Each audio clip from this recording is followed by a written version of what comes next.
मिल बाँटकर तब खाना चाहिए जब सामने वाला इंसान उस लायक हो। बहुत कड़वी बात लग रही होगी तुम्हें, लेकिन मैं तुम्हें कहता हूँ, मिल बाँटकर तभी खाओ जब सामने वाला इंसान तुम्हारी थाली में हाथ लगाने लायक हो। जो साफ से रहते हो, हाथ धोकर खाने आए, तरीके से खाएं, उन्हीं के साथ मिलकर उसी एक प्लेट या उसी एक टिफ़िन में खाओ।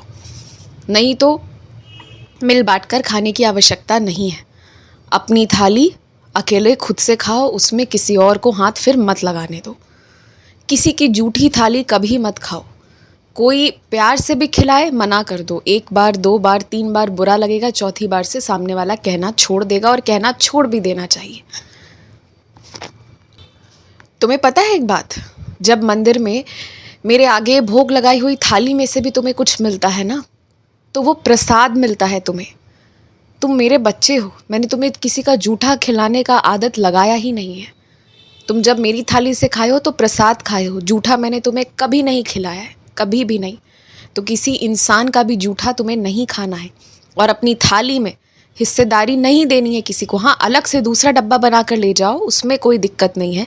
लेकिन जो लोग साफ से हाथ ना धोते हों, जैसे तैसे रहते हों, उन्हें कभी अपनी थाली में हाथ मत लगाने दो, कभी मत लगाने दो। और अगर वो लगा दे तो तुम फिर खाओ मत, छोड़ दो, भूखे रह जाओ, मगर खाओ मत।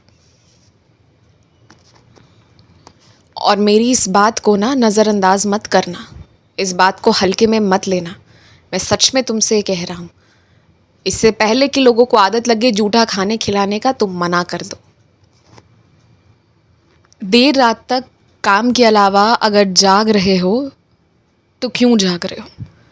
क्या वो बहुत ज़रूरी कारण है, या फिर बस किसी को खुश रखने के लिए, किसी के पास हो इसके लिए, अपना समय ख़राब करने के लिए जग रहे हो? अब जो भी वजह है वो तुम जानो। मैंने तुम्हें बहुत बार मना किया है कि बेवजह बिना काम के रात को मत जगो, सो जाया करो। किसी किसी दिन अगर तुम्हें दिन में मौका मिलता है, तुम जिस तरह सोते हो, इससे तुम ये अंदाज़ा लगाओ कि तुम कितने थके रहते हो और तुम्हें नींद की कितनी आवश्यकता है। आधी से ज़्यादा बीमारियां जो तुम्हारे शरीर में और तुम्हारे मन में है ना, वो इसीलिए है क्योंकि तुम्हें ठीक से आराम करने की आदत ही नहीं है। क्यों इतना सभी के लिए उपस्थित रहते हो? और एक बात सोचो, अगर किसी का तुम्हारी ही तरह कोई ऐसा समय होगा जो बहुत ज़रूरी होगा, अपना जीवन, अपने भविष्य को बनाने का, निर्माण करने का समय होगा, तो क्या सामने वाला तुम्हारे लिए रहेगा इस तरह से 2-3 घंटे उपलब्ध जैसे तुम रहते हो? नहीं रहेगा ना। तो ये चीज़ समझो और ये चीज़ सिखाओ अपने आप को। तुम्हें रिश्ता मैं तोड़ने नहीं कह रहा हूँ, पर अपने लिए सोचने में ज़रूर कह रहा हूँ।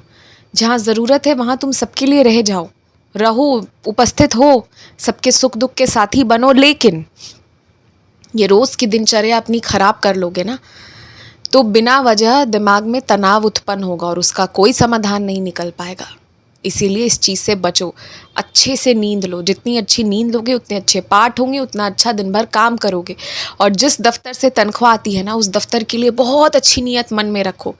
जो भी तुम्हारी नौकरी में दिक्कत आ रही है, दफ्तर में जो भी थोड़ी भी दिक्कत या तनाव आ रही है ना, सब दूर हो जाएंगी। तुम प्रवेश करते ही मेरा नाम लेकर प्रवेश करो, और फिर देखो सबके मन मंदिर में जो बसा हुआ साईं है ना, तुम्हारे लिए वही जागृत हो जाएगा और सभी तुमसे बहुत अच्छा बर्ताव करेंगे, तुम्हारी सहायता करेंगे, तुम्हें सिखाएंगे। तुम गलत होगे तो भी सही ढंग से तुम्हें समझाएंगे।